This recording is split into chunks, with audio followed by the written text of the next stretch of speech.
TP. ജയചന്ദ്രമാഷിലേക്ക്. August മാസത്തിൽ പ്രധാനമന്ത്രി സന്ദർശനം നടത്തിപ്പോയപ്പോൾ പറഞ്ഞ വാചകമായി എല്ലാ പത്രങ്ങളും നമ്മളടക്കം കൊടുത്ത തലക്കെട്ട് ദുരന്തം നേരിടുന്നതിൽ കേരളം ഒറ്റയ്ക്കല്ല എന്നാണ്. 120 ദിവസം കഴിയുമ്പോഴും ജയചന്ദ്രമാഷെ നമ്മൾ ഒറ്റയ്ക്കായിപ്പോയോ?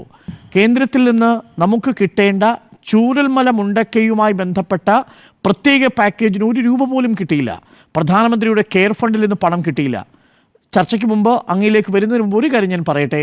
ദുരിതാശ്വാസ ഫണ്ടിലേക്ക്, സ്റ്റേറ്റ് ഡിസാസ്റ്റർ റിലീഫ് ഫണ്ടിലേക്ക് കൊടുത്ത തുകയെക്കുറിച്ച് മാത്രം അങ്ങ് പറയരുത്. അത് നമ്മൾ പലതവണ ചർച്ച ചെയ്തതാണ്. അത് വയനാടിന് വേണ്ടി മാത്രമുള്ള പാക്കേജ് അല്ല. ചോദ്യം വയനാട് പാക്കേജ് വൈകുന്നത് എന്തുകൊണ്ട് എന്നാണ്. ഡോക്ടർ അരുൺകുമാർ, താങ്കൾ ഇത് പറയരുത് എന്ന് പറയുന്നതിൽ ഒരു രാഷ്ട്രീയമുണ്ട് എന്നെനിക്കറിയാം. ഞാൻ അതിലേക്ക് കടക്കുന്നില്ല.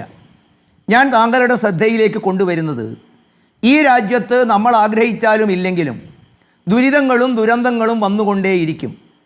ദുരിതങ്ങളും ദുരന്തങ്ങളും വന്നുകൊണ്ടിരിക്കുന്ന ജനതയ്ക്ക് ആശ്വാസം വരുന്നതിന് വേണ്ടിയിട്ട് തദ്ദേശ സ്ഥാപനങ്ങൾ മുതൽ കേന്ദ്ര സർക്കാരുകൾ വരെയുള്ള ഏജൻസികൾ ചെയ്യേണ്ട പ്രവർത്തനങ്ങളെക്കുറിച്ച് രാജ്യത്ത് കൃത്യവും വ്യക്തവുമായ നിയമാവലി തയ്യാറാക്കിയിട്ടുണ്ട്. ആ നിയമാവലി തയ്യാറാക്കിയത് ഭാരതീയ ജനതാ പാർട്ടി ഒറ്റയ്ക്കല്ല. നാം ഇന്ന് പിന്തുടരുന്നത് 2005 ഭാരതം പാസ്സാക്കിയ ഡിസാസ്റ്റർ മാനേജ്മെൻറ്റ് ആക്റ്റാണ്. അരുൺ പറയരുത് എന്ന് പറഞ്ഞതുകൊണ്ട് ഞാൻ അവിടത്തേക്ക് കടക്കുന്നില്ല. പക്ഷേ അതിലൊരു കാര്യം വ്യക്തമായിട്ട് പറയുന്നു. റിലീഫ് പ്രവർത്തനങ്ങളുടെ മേൽനോട്ടവും നിർവഹണത്തിൻ്റെയും പ്രാഥമിക ചുമതല സംസ്ഥാന ഗവൺമെൻറ്റുകൾക്കുള്ളതാണ്. അതിനു വേണ്ടിയുള്ള സഹകരണങ്ങൾ നൽകേണ്ട ബാധ്യത കേന്ദ്ര ഗവൺമെൻറ്റിനുണ്ട്. താങ്കൾ പറയരുത് എന്ന് പറഞ്ഞ ഓരോ സംസ്ഥാനങ്ങൾക്കും ആവശ്യമായി 15ാം ധനകാര്യ കമ്മീഷനും എക്സ്പേർട്ട് കമ്മിറ്റിയും തയ്യാറാക്കുന്ന തുക മുൻകൂറായി നൽകുകയും അത് ബ്ലാങ്ക് ചെക്കായി കൈകാര്യം ചെയ്യുകയും വേണം.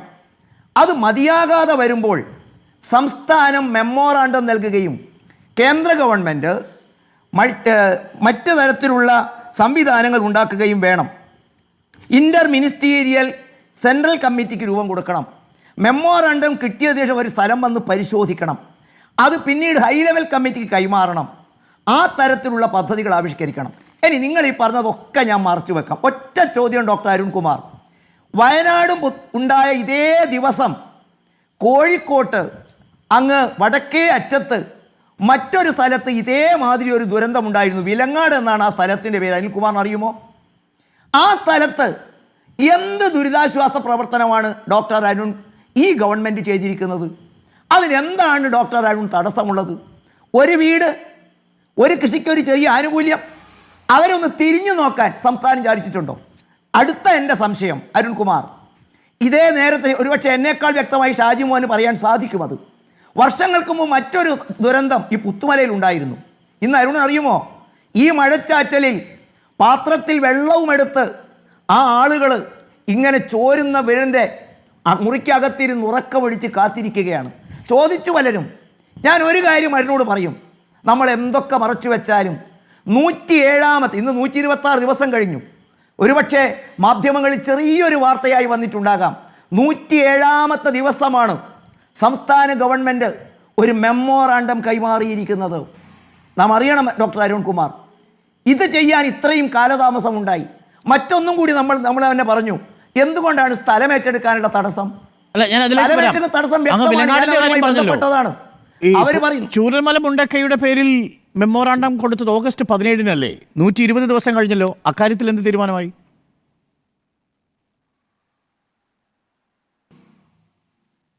അരുൺകുമാർ, ചൂരൽമലയിൽ ഞാൻ ആ വാർത്ത എൻ്റെ കൈവശമുണ്ട്.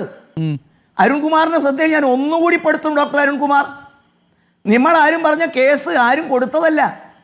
നോക്കൂ, ഓഗസ്റ്റ് 9-ന് കൃത്യം 9ാമത്തെ ദിവസം, അരുൺ, ഒരു മാസവും കഴിഞ്ഞ് 9ാമത്തെ ദിവസം അവിടെ നടക്കുന്ന പ്രവർത്തനങ്ങളെക്കുറിച്ചുള്ള പരാതിയോട് സ്വയം ഒരു കേസെടുക്കുന്നു. കോടതി ആദ്യ നിരീക്ഷണം എന്താണെന്നറിയോ ഡോക്ടർ അരുൺകുമാർ?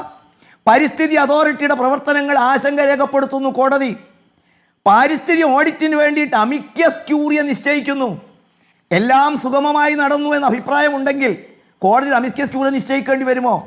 മാത്രമല്ല, ഒന്നുകൂടി അരുൺകുമാർ നിങ്ങൾ ഓർക്കണം, തൊട്ട് പിറ്റേ ദിവസം സംഘു ബിശ്വാൾ ഡിസാസ്റ്റർ മാനേജ്മെൻറ്റിനെ നിയന്ത്രിക്കുന്ന കേരളത്തിൽ IAS ഓഫീസർ ഉത്തരവിടുന്നു. ആ സ്ഥലത്തെക്കുറിച്ച് പഠിക്കാനോ പ്രവർത്തനങ്ങളെ വിലയിരുത്താനോ മാധ്യമപ്രവർത്തകരോ പരിസ്ഥിതി പ്രവർത്തകരോ അവിടത്തേക്ക് കടന്നു പോവാൻ പാടില്ല. ഞാൻ ചൂണ്ടിക്കാണിക്കുന്നു അരുൺകുമാർ, നമുക്ക് വേണമെങ്കിൽ ഇത് അങ്ങോട്ടും ഇങ്ങോട്ടും തട്ടിക്കളിക്കുക, പക്ഷേ വയനാട്ടിൽ ദുരിതം അനുഭവിക്കുന്ന ജനത നമ്മുടെ മുമ്പിലുണ്ട്. കോടതി തന്നെ പറഞ്ഞു, ഒരു ബ്ലാങ്ക് ചെക്കല്ലേ സ്റ്റേറ്റ് ഡിസാസ്റ്റർ മാനേജ്മെൻറ്റ് ഫണ്ട്, അത് വിനിയോഗിച്ച് പോരെങ്കിൽ നമ്മളൊരു memorandum national disaster management act ഫണ്ടിലൂടെ കൊടുക്കണ്ടേ? അതിന് ഇൻ്റർ മിനിസ്റ്റീരിയൽ കമ്മിറ്റി ഒന്ന് പരിശോധിക്കണ്ടേ? അതിൻ്റെ ചട്ടങ്ങൾ പാലിക്കണ്ടേ? ഉള്ള തുക വിനിയോഗിക്കുന്നതിന് എന്ത് തടസ്സമാണ്? പച്ചക്കള്ളം നമുക്ക് പറയാം. ഒരുപക്ഷെ ഷാജിമോനുണ്ട് എത്ര പേർക്ക് 300 രൂപ കിട്ടുന്നുണ്ട്, കിട്ടിക്കൊണ്ടിരിക്കുന്നുണ്ട് എന്നും, വാടകയുടെ അവസ്ഥ എന്താണെന്നും, അവിടെ നടക്കുന്ന പ്രവർത്തനങ്ങൾ എന്താണെന്നും കോട്ടയത്തിരിക്കുന്ന ആളുകളെക്കാളും കൃത്യമായിട്ട് എനിക്ക് തോന്നുന്നു അതിൻ്റെ ദുരന്തം അനുഭവിക്കുന്ന ആ സ്ഥലത്ത് താമസിക്കുന്ന അദ്ദേഹത്തിന് പറയാൻ സാധിക്കും. 120 ദിവസം കഴിഞ്ഞ മെമ്മോറാണ്ടത്തിന്റെ ഭാഗമായി കേരളം ആവശ്യപ്പെട്ട 2192 കോടി രൂപയിൽ എത്ര രൂപ കേരളത്തിന് നൽകാൻ കേന്ദ്ര സർക്കാർ തീരുമാനിച്ചു?